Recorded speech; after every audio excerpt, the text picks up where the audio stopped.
O Mercosul agora vai?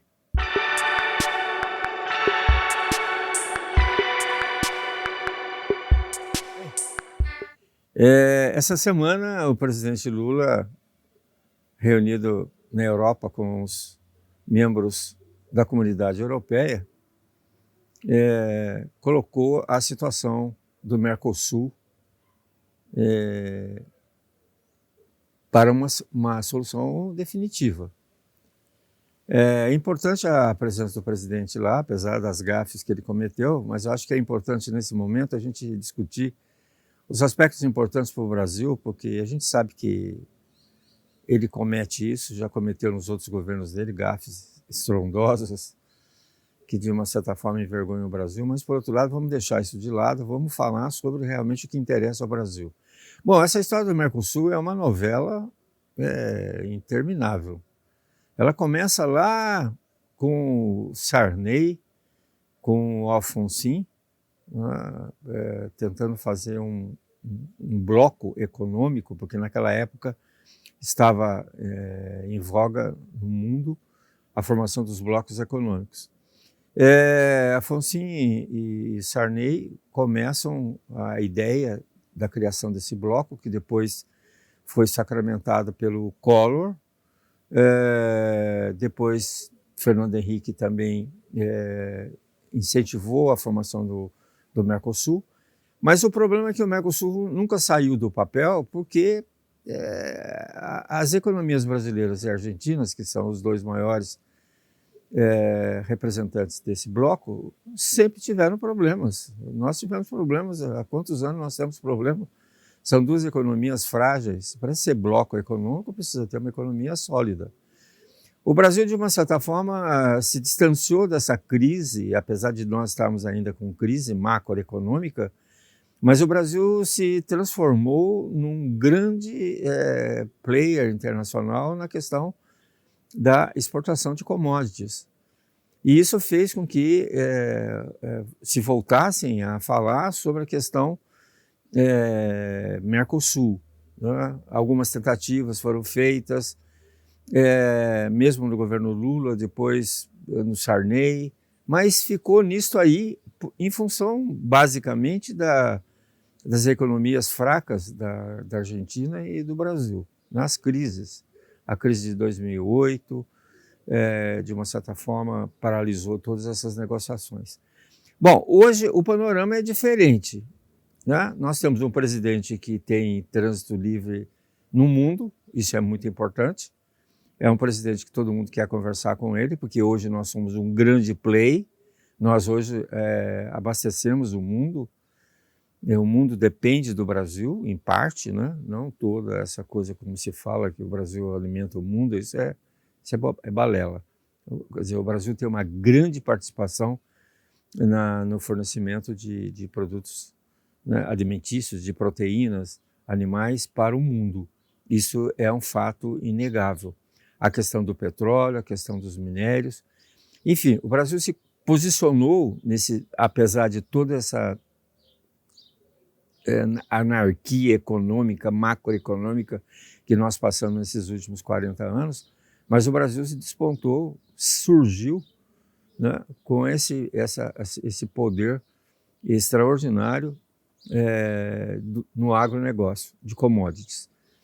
Bom, a Argentina continua em crise, ou seja, o maior parceiro do Brasil continua em crise. E o Brasil depende da Argentina, a Argentina depende do Brasil. Né? São dois cambaleantes, vamos dizer assim. Dois inebriados, um se agarrando ao outro. Mas o Brasil tem uma diferença um pouco melhor em função da sua projeção internacional. O Brasil tomou a liderança na questão do agro de vários países, inclusive da própria Argentina, inclusive agora com a plantação de trigo, ou seja, que deixa o Brasil livre das importações, em parte ainda, das importações de trigo da Argentina, que era o nosso grande fornecedor. Então, o Brasil tornou-se uma potência. O Brasil tem hoje com quem falar, com quem discutir. O problema da Europa é que a agricultura europeia ela é subsidiária. Né? Ou seja, ela é subsidiada, a Europa ajuda demais os produtores, E os produtos brasileiros, quando entram na Europa, entram com preços bastante diferenciados.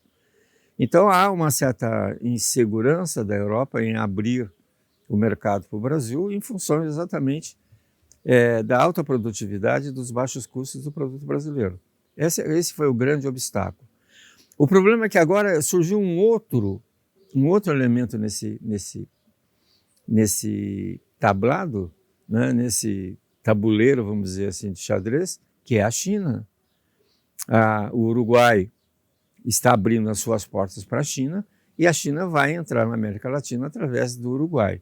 Então, a reação do Brasil, mesmo com a crítica da imprensa, que o Brasil está ajudando a Argentina, que o Brasil está tentando fazer novas negociações com o Mercosul, reativar o Mercosul, na verdade, é uma ação de frente contra a entrada da Rússia na América Latina.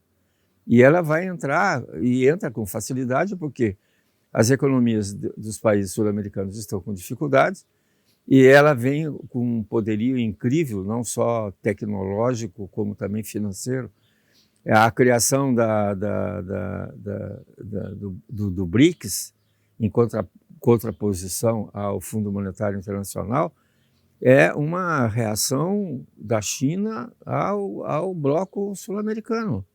Ou seja, uma quebra de hegemonia americana. Ou seja, o mundo já está começando a ficar novamente dividido. Então, é muito importante que o Brasil cele essa união com o Mercosul, para que o Brasil também possa se liberar da China, do mercado americano e também alcançar o mercado europeu. O Brasil talvez seja o único país no mundo hoje, daí a nossa grande vantagem, que tem a capacidade de abastecer o mundo no futuro. É o único país, porque todas as outras economias, os Estados Unidos já têm suas terras agriculturáveis plenas, a Europa não tem mais terra, e o Brasil tem apenas 10% das suas terras agriculturáveis. Então, o potencial de crescimento do Brasil é espetacular, ainda mais aliado agora à questão da economia verde. Ou seja, nós temos uma grande chance e nós não podemos perder essa chance. Portanto, eu acho que o Brasil está numa posição extremamente privilegiada.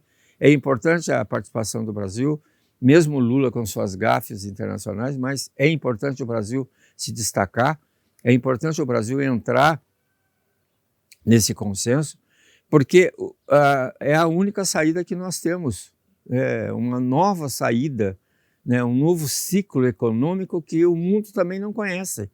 Então essa é uma oportunidade que nós temos de começar juntos, ou pelo contrário, até sair na frente, mas precisamos ter um pouco mais de visão política, de visão econômica e uma maturidade política da sociedade, porque senão nós vamos ficar novamente nesse marasmo que nós estamos vivendo hoje, em que é importante a gafe do presidente da República, mas se dá mais atenção às gafes do presidente da República do que o que está sendo discutido.